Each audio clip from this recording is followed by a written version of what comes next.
তো হ্যালো বন্ধুরা, তোমরা সবাই কেমন আছো? আশা করছি তোমরা সবাই ভালো আছো। ভালো না থাকলে ভালো থাকার চেষ্টা করবে। তো তোমাদেরকে নমস্কার এবং স্বাগতম এসটি গান্টার অফিসিয়ালরা একটা নতুন ভিডিওয়। তো আজ ভিডিও বলতে কোনো জায়গার ভিডিও আজ হবে না। আজ আমি আমার জীবনে ঘটে যাওয়া একটা তোমাদেরকে সত্য ঘটনা তোমাদের মধ্যে শেয়ার করছি। তো এটা আমার নিজের জীবনে ঘটিয়েছে, সেটা মোটামুটি বেশি দিন না, সপ্তাহ দুই দুই তিন সপ্তাহ হবে। তো সেই সময়ের ঘটনা। তো চলো ঘটনাটা শুরু করছি। তো একদিন আমরা তোমার একটা জোরে ভিডিও বানাইছিলি। তো ওই জোর দিকে আমরা বান দিকে আসি। তো সেই জোরদার আমরা ভিডিও বানাইছিলি, সেদিন প্রথম আমরা ভিডিওটা বানাইছিলি জোরে। আর তারপরের দিন ইয়ারা ছিল না, আমরা আছি তোমার দুজন। তো আমি আর ক্যামেরাম্যান। তো সেদিন ক্যামেরাম্যান ঘরে ছিল না বলে আমি বান দিকে একাই এসেছি।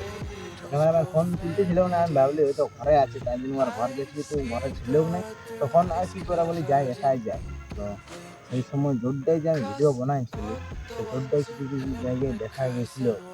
তো সেই জন্যে নিজের মধ্যে একটা অন্যরকম ডর কাজ করছে। তো ডর কাজ করে করে তাও আগুয়াই গেলি সাহস করে। তো সাহস করে যখন এই জোরদার তোমার পাশাপাশি পৌঁছিলি এলাকাটায়, তখনই যেমন একটা আবছা কি যেমন আমার কাছে দিয়ে ফিরে গেল। তো আমি কি বলবো বুঝতে পারলি, কিন্তু ডরও লাগছে, কিন্তু ওটার দিকে মাথা বেশি ইয়া করলি না। তখন বলি হতে পারে আমার চোখের দোষ হতে পারে। তখন আমি পেরিয়ান গেলি ওটা।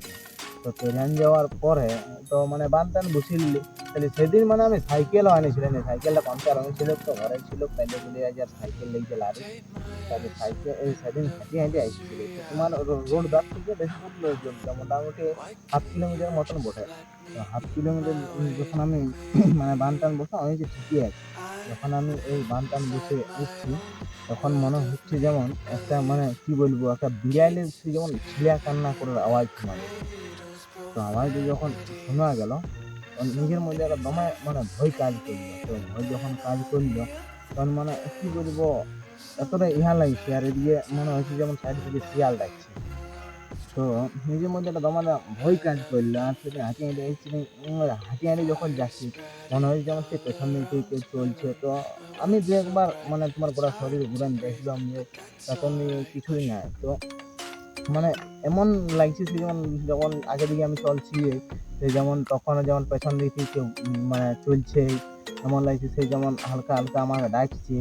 তো অমনি শোনা যাচ্ছে। তো সেদিন বেশি রাত করে আসেনি, মোটামুটি তোমার 9:30 বাজে। তো এদিকে তোমার 9:30 অব্দি অতক্ষণ অব্দি কেউ আসেনি। হ্যাঁ, 8টা 8:30 অব্দি লোক আসে এদিকে। তো সেদিন একাই কি মনে গেছিল যে না যাই ঘুরে আসি। এদিকে যে কি বলবো, তারপরে আমার সে অন্যরকম মনে হলো যে আমি এদিকে ভিডিও বানাইছি। তখন আরো আমার ভিডিওর মধ্যে ডর কাজ করছে, এদিকে ভিডিও বানাইছিলি পাশে আমার ইয়া হয়ে আছে। তো তার জন্য এতটা ডর লাগছে। তো সেখান থেকে আমি নিজের ঈশ্বরকে ভরসা করে সেই জায়গার দিকে দৌড়াদৌড়ি না করে একদম আমি হাঁটি হাঁটি ঘর চলে যাই। তো যাওয়ার পরে অবশ্য যখন আমি রোড পৌঁছে গেলাম, তখন আর কিছু মনে হলো না। যখন তোমার এখান থেকে তোমার 100 মিটার জোরটা দিকে 100-150 মিটার বাইরে গেছি, তখন থেকে আর কিছু বুঝতে পারিনি। তো তার জন্যে আর এখন একাই বেশি রাখি ঘুরি নাই। এখন যদি আসি তো দুজনেই আসি আমরা, নাইতো রাখি আর একাই নাই বেশি ঘুরি। তো আর বেশি আজ ভিডিওটা বড় করব নাই। তো আরো দু একটা ঘটনা আছে, এটা তোমার পুরনো ঘটনা বটে। তো তোমরা যদি এগুলো শুনতে চাও তো কমেন্ট করবে, পরবর্তীকালেও সেইগুলা তোমাদেরকে শোনাবার চেষ্টা করব। তো আজকের যে ঘটনাটা বললে, এটা কোনো স্ক্রিপ্টের ঘটনা ছিল না। এটা আমি তোমার বেশি দিন হয় নাই, ঘটনাটা 1.5-2 সপ্তাহ হইলো আমরা ভিডিও বানা শুরু করেছি। তারপরের দিনে ভিডিও যেদিন প্রথম 2 দিন ছাড়িয়েছি, তারপরের দিনেই ক্যামেরাম্যান ছিল না, আর আমি একা এসেছিলাম। সেই সময় আমার এই ঘটনা ঘটেছিল। তো এটা যেহেতু চারের ঘটনা, ওই জন্য তোমার সঙ্গে শেয়ার করলে। তো আরো অনেকগুলা গল্প ঘটিয়ে গেছি আমি আমার সঙ্গে, কিন্তু ওইগুলা অতটা ইয়া করে নিয়ে তাহলে পুরনো করে। তোমরা যদি চাও তো কমেন্ট করো, তোমাদেরকে ওই ঘটনাগুলো শোনাবার চেষ্টা করবো। তো আজকের জন্য আর বেশি ভিডিওটা বড় করছি না, আজকের জন্য ভিডিওটা এখানেই সমাপ্ত।